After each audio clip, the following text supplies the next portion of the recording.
Part 1. You will hear a conversation between an international student and the accommodation department. You have 30 seconds to look at questions 1 to 3.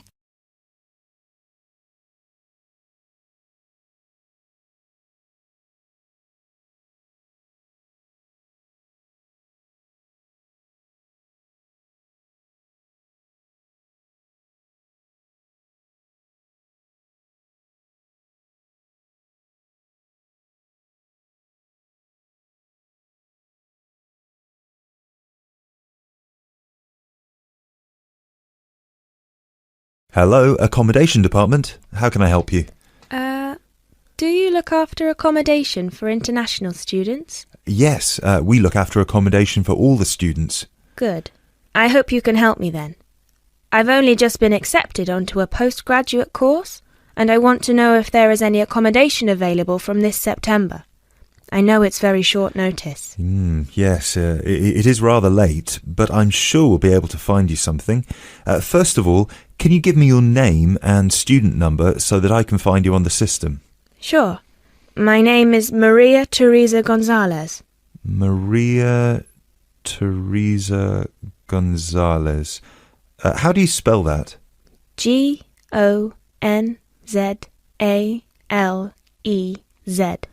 Thank you. Got it. And your student number, please? SHU 300715PG. SHU 300715PG. Ah, here you are. Department of Modern Languages. Yes, that's me.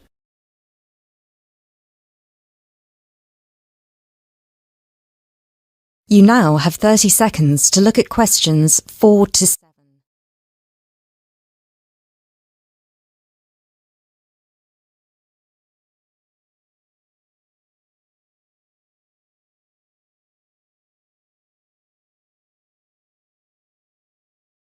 Okay, now there are several options for postgraduate students. Firstly, there is the Trigon. This is a new block near to the station and not far from the main campus. Accommodation is what we call cluster accommodation. What does that mean? There's a small group of rooms, usually 6, each with its own bathroom clustered around a lounge kitchen area which is shared. Oh, I see. That sounds good. They are very popular. The price for these is £99 per week, and we do have some availability left.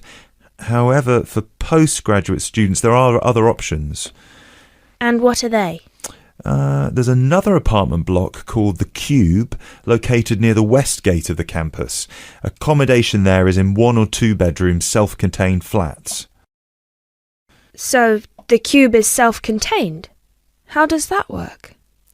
Well, basically, they're just like ordinary apartments. Each apartment has 1 or 2 study bedrooms with ensuite bathroom, a lounge and a kitchen. And what is the price of those? For the 1 bedroom, it is £180 per week, and for the 2 bedroom, it is £110 per week for each person. And can I choose who I share with? If you have a friend and you would like to share with them, of course, we can reserve a 2-bedroom apartment for you both. Otherwise, you just have to share with whoever else is there. Obviously, it will be another woman. I will have to think about this. Do I have to make a decision now? No, but we don't have much accommodation left, so I can't guarantee that there will still be availability if you leave it too long. Yes, that's fair. I have a friend in the management department who might like to share. I will speak with her and get back to you this afternoon. Okay, fine.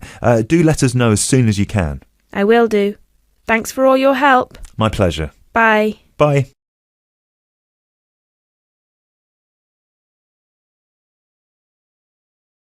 That is the end of Part 1. You now have half a minute to check your answers.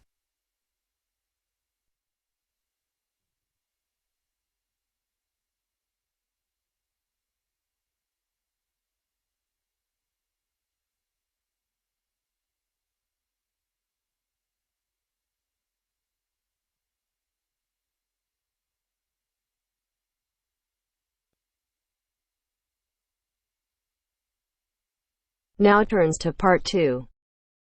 Part 2. You will hear part of a radio programme in which the manager of the Apollo Leisure Centre is interviewed about the centre. First, you have some time to look at questions 11 to 16.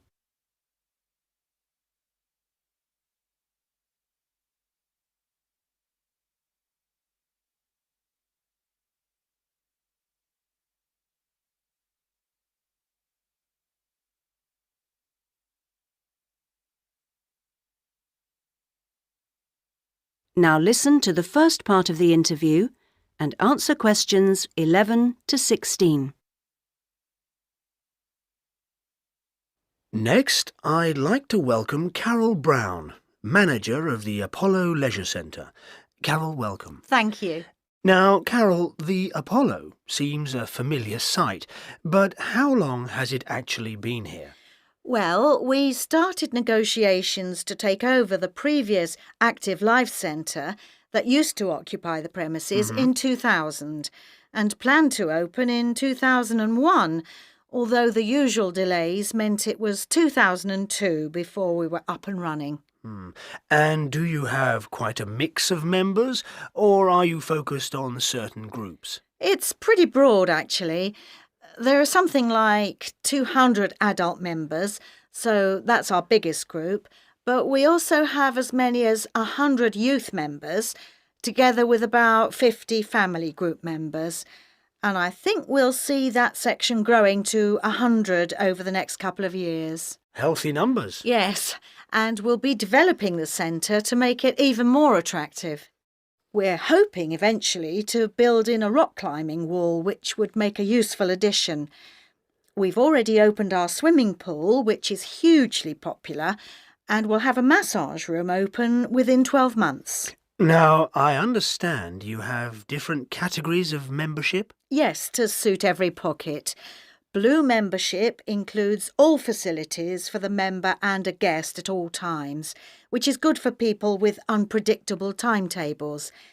If you can make it during daytime hours, red membership gives you excellent returns for your fee.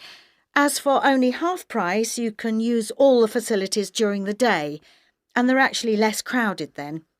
Green membership is designed for people who are only able to come infrequently, and so, of course, costs less. And there are chances to socialise? Oh, certainly.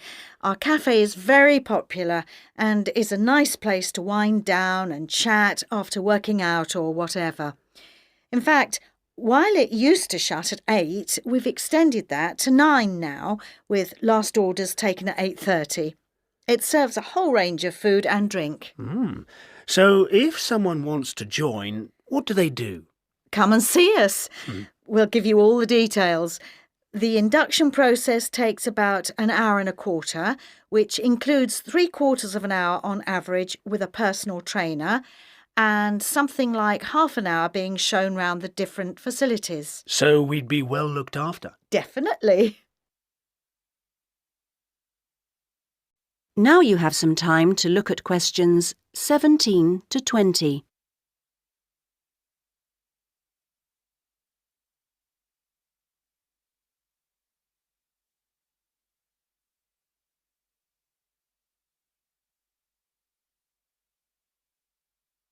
Now listen to the rest of the interview and answer questions 17 to 20.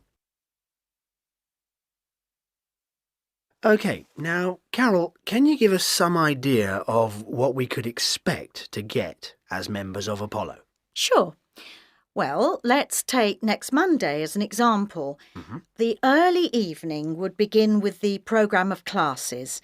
Of course, members would also be at liberty to do their own thing. I'm just talking about the listed classes that we'll be offering. So let's say you're free to turn up at 4 p.m. You could spend an hour in a class that we call gentle exercise. This isn't a hard workout, as you might be imagining it, but a session designed for those who perhaps are not used to rigorous classes and would like something to ease them in. Right. The next thing on offer will be starting at 5, and again, it'll last for an hour. In contrast, this is what we simply call weightlifting. It's certainly not for softies, but this strenuous session is, of course, carefully monitored, and we wouldn't let anyone do anything silly. Oh, well, that's reassuring. And then, kicking off at 6:15, you'll be welcome at a class aimed at promoting better lifestyles, which we run under the banner of healthy living.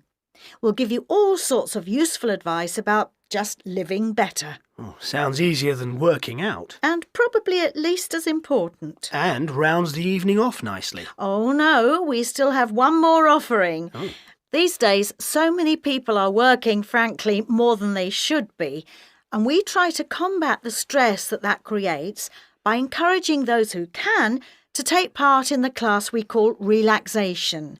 You can learn lots of helpful techniques for staying calm when you think everything's going terribly. Now you're talking. So we'll see you on Monday. Now... That is the end of part 2. You now have half a minute to check your answers.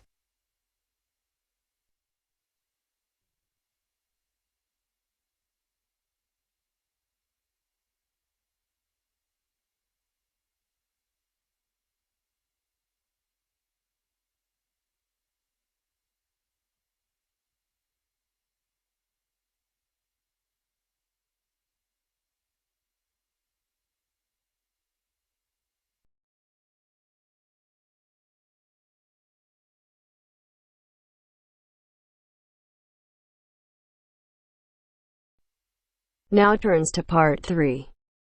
Part 3. You will hear a female and a male student talking about the mock exams that they have just taken. First, you have some time to look at questions 21 to 25.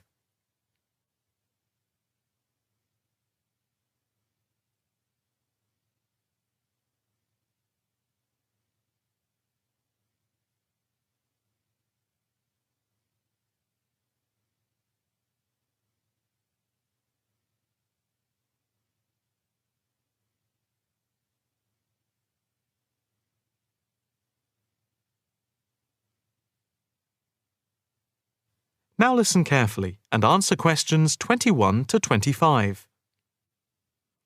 So, what did you think of the practice exams last week? You mean the mock exams? Yeah. I thought some of them were tough. They were certainly hard and generally they were very long. Yeah, they were spread over a whole week, which made it impossible to relax. Exactly. But what did you think of each test?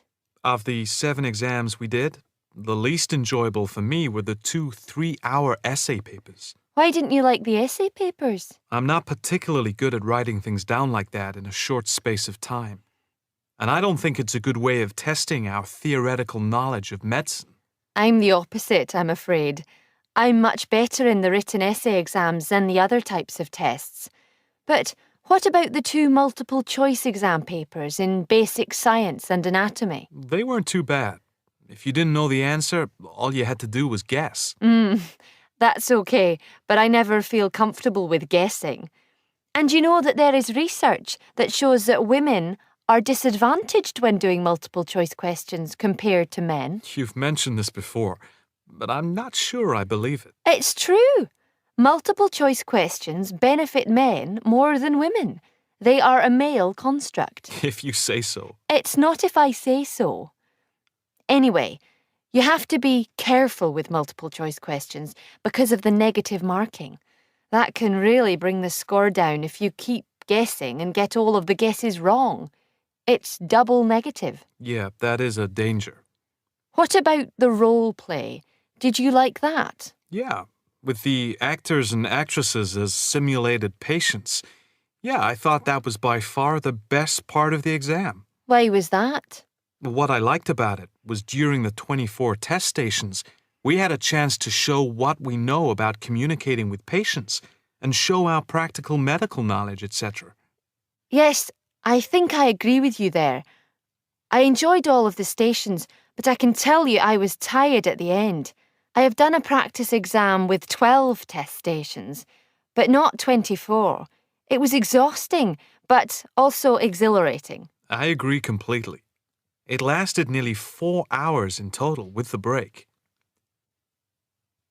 Before you hear the rest of the conversation, you have some time to look at questions 26 to 30.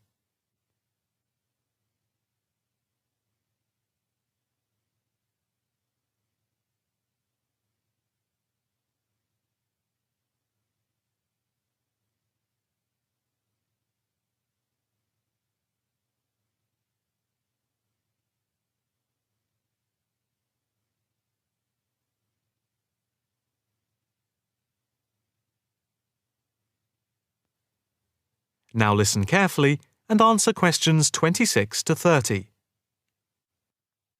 What did you think of the other 2 exams? The 2 problem-solving tests?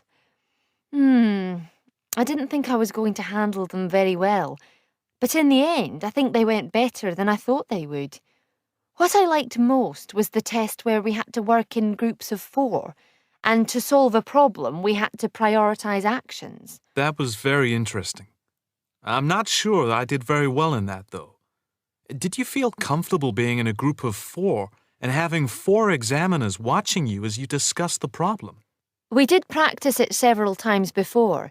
You learn to forget that someone is watching you.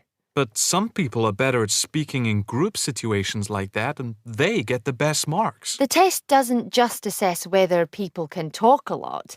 It's about showing you can listen, organise your thoughts, and then show you can be part of a team, allowing other people to speak. Well, we'll have to see how it goes. When do the results of the mocks come out? They said next week, and then it's the finals 2 weeks later. Yeah, we've got that to look forward to. What is the policy on resits? Why? Are you planning to fail? No, but, well, you know what I mean. The resits are held in September, and if there is any problem after that, it goes to appeal. We'll just have to make sure we don't fail any part of the whole examination. I certainly wouldn't want to do any of it again. Me neither. It's hard when you are not allowed to fail any of the exams. I bet they don't have that policy in any other subject. Probably not. That is the end of part 3. You now have half a minute to check your answers.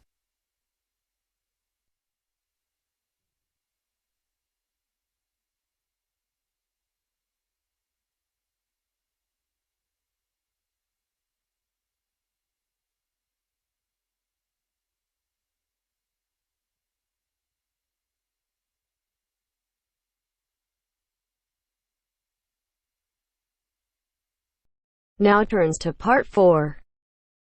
Part 4. You will hear a lecturer talking about the process of fossilization.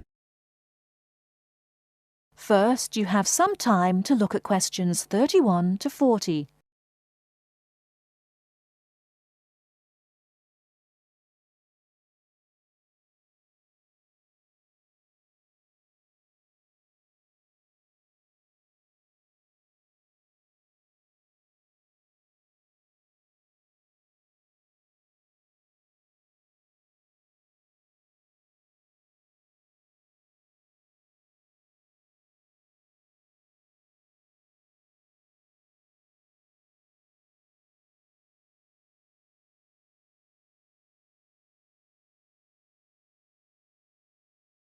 Now listen carefully and answer questions 31 to 40.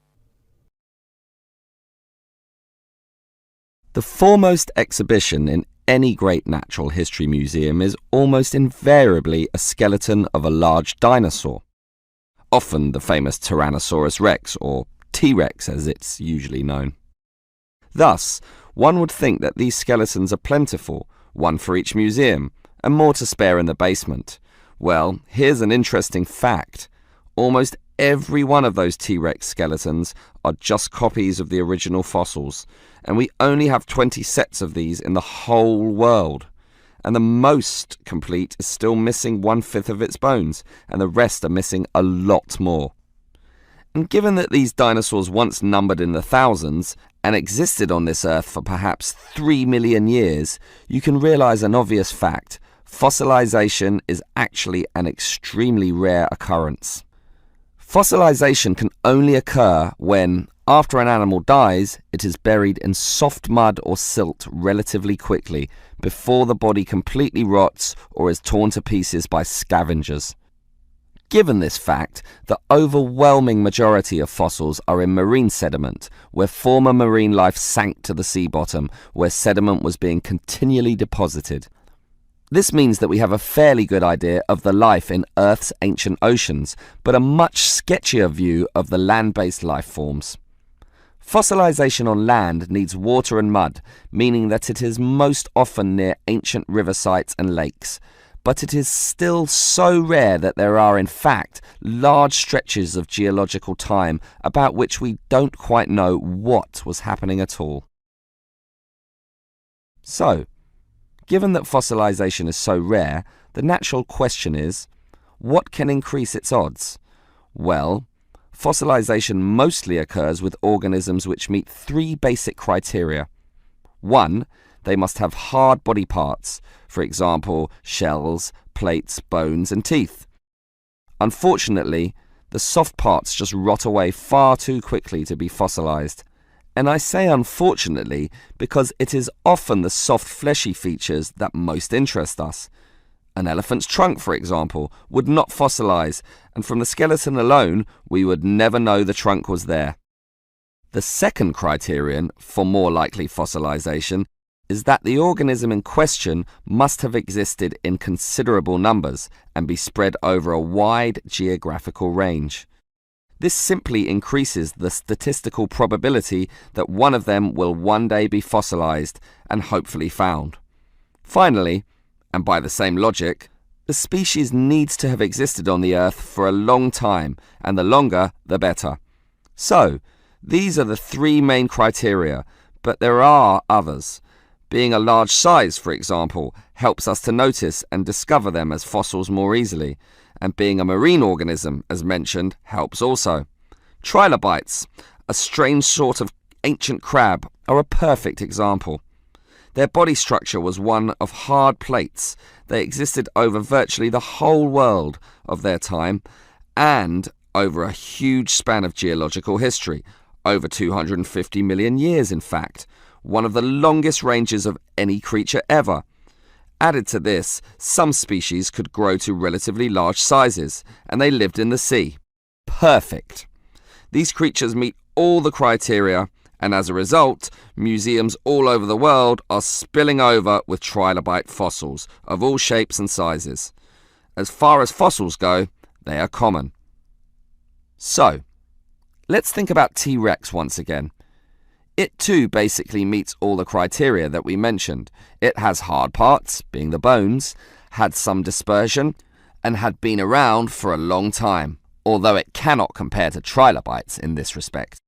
However, it does have one important advantage over trilobites. It is large, very large, which means we can discover it far more easily than many other fossils. And here's another advantage. Dinosaur hunters are a dedicated and fanatical breed, continually at work in all the likely sites of the world. Basically, us human beings are fascinated by these creatures. So much that we are always searching for them, probably more than any other types of fossil, meaning that more T-Rexes will inevitably spring up in the future, and one is certainly glad for this.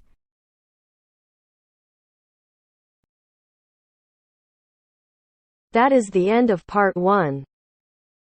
You now have half a minute to check your answers.